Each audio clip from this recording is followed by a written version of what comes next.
What's up, y'all? Headed back to the house after a long day of not seeing a dang thing. So froze to death. I got through out of the tree 9 times. Don't recommend hunting in a tree when 30-40 mile an hour wind.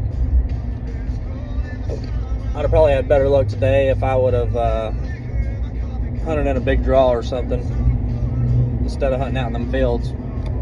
But it's hard to leave them fields when you got deer coming to them.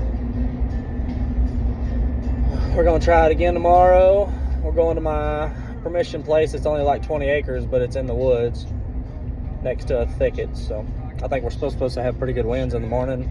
I think like 15 mile an hour to 20 or something.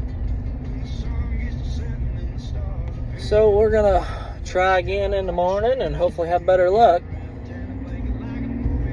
because as of right now, this year is not having very much luck for me.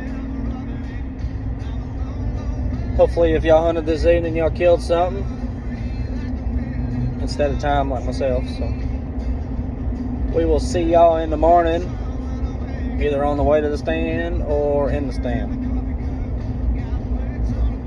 Y'all take it easy.